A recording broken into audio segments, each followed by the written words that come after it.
दोस्तों अफ्रीका के एक म्यूजियम में बंदर की पड़ी हुई इस खोपड़ी को देखो। आखिर क्यों ये खोपड़ी अफ्रीका के म्यूजियम में पड़ी है, इस बात को थोड़ा सा साइड पर रखते हैं, कहानी पर आते हैं। आज मैं आपको बताऊंगा एक ऐसी घटना जहां पर पूरे 9 सालों तक ट्रेन में सफर करने वाले ना जाने कितने ही लोगों की जिंदगी एक लंगूर के हाथ में थी।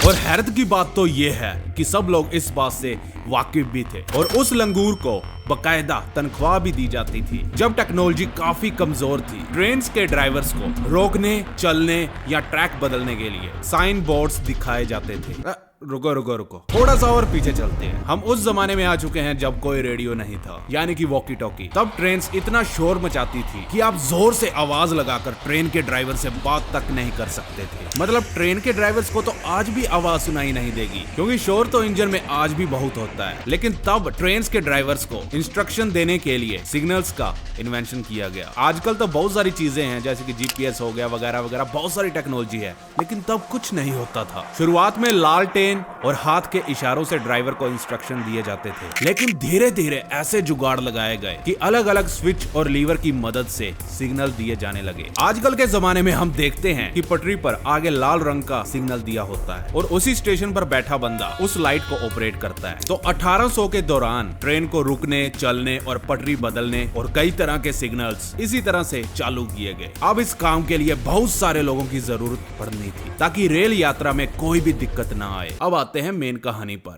1870 में एक सिग्नल मैन था जिसका नाम था जेम्स वाइल्ड, और वो केप टाउन से port Elizabeth main line rail road पर ड्यूटी करता था। तो अपने वाइल्ड भाई साहब सच में वाइल्ड थे, मतलब जंगली। इनके अलग ही शौक थे। ये ट्रैक से गुजरने वाली गाड़ियों के सामने से जंप करते थे, वो भी बिना डरे, बिना किसी प्रोटेक्शन के। इसलिए इनको जंपर नाम से भी बुलाते थे। लेकिन एक दिन जेम्स ने ऐसा जंप लगाया कि इनकी जिंदगी झंड हो गई। ये जंप लगाते हुए गिर गए और इनकी दोनों टांगे कट गई। लेकिन भाई साहब बड़े हिम्मत वाले थे, लकड़ी की टांगे लगवाई और वापस काम पे चले गए। हाँ, जंप करना बंद कर दिया था। एक दिन इन भाई साहब ने एक घोड़ा गाड़ी देखी जिसको एक लंगूर चला रहा था, क्योंकि उस लंगूर को ट्रेनिंग दी गई थी। ये तो हम जानते हैं कि बंदरों और लंगूरों से ही इंसान आए हैं, और कई टेस्ट में ये साबित भी हुआ है कि लंगूर स्केड्यूल याद कर सकते हैं और अपनी भाषा में बात भी करते हैं और कुछ हद तक समझदार होते हैं। और एक स्टडी तो ये भी बताती है कि ये गिनती भी कर सकते हैं। अपने जंपर भाई साहब ने घोड़ा गाड़ी वाले के पैर पकड़ लिए और उस लंगूर को लेकर ही माना, और फाइनली डील पक्की हो गई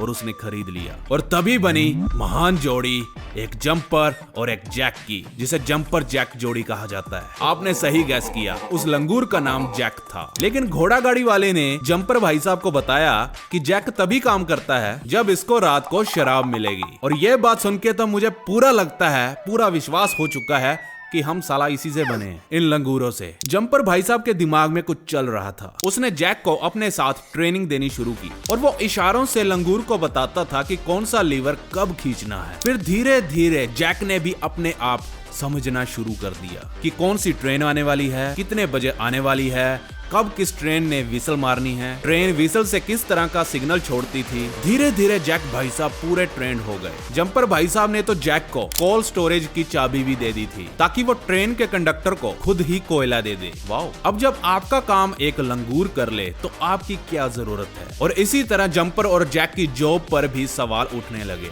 एक हाई सोसाइटी की महिला को जब ये पता चला तो उस औरत ने हंगामा मचा दिया कि ये लंगूर तो काम भी करता है और साला शाम को दारू भी पीता है। तो इन दोनों जनाबों की लग गई। रेल रोड के मालिकों को इतना तो पता ही था कि जंपर के साथ उसकी कोई मदद करता है, लेकिन वो इस बात से बेखबर थे कि वो एक लंगूर था। इन्वेस्टिगेशन हुई तो जंपर और जैक दोनों पकड़े गए और उन दोनों को निकाल दिया गया। पर जंपर ने जैसे घोड़ा गाड़ी वाले के पैर पकड़े थे, उसी तरह उसने रेलगाड़ी वालों के भी पैर पकड़ लिए। और फाइनली मैनेजर्स ने जैक की समझदारी और चतुराई दिखवाने का एक मौका दिया। जैक ने अच्छे से सारे सिग्नल्स को मैनेज किया और वो टेस्ट पास कर गया। मैनेजमेंट इतना प्रभावित हुई, इतना खुश हुई कि उन्होंने एक लंगूर को ऑफिशियल एम्प्लॉय बना दिया और उसे दिहाड़ी के 20 सेंट और हफ्ते की आधी बियर भी दी जाने लगी। जैक ने 9 साल तक अपनी सेवा दी और फिर उसकी डेथ हो गई क्योंकि उसे टीवी था। ऐसा कहा जाता है कि उन 9 सालों में जैक ने एक बार भी गलती नहीं की, जबकि वो सारा दिन शराब में टल्ली रहता था और ऊपर से वो एक लंगूर था। आपको क्या लगता है कि क्या हम इन जानवरों को अच्छे से ट्रीट करके उनसे और कामों के लिए मदद ले सकते हैं? क्या जंपर ने जो किया वो सही था? मैं इसके बारे में कुछ नहीं कह सकता, मैं आपके ऊपर छोड़ता हूँ, लेकिन एक लाइक तो जैक भाई साहब के लिए बनता ही है। Tata bye bye, good bye.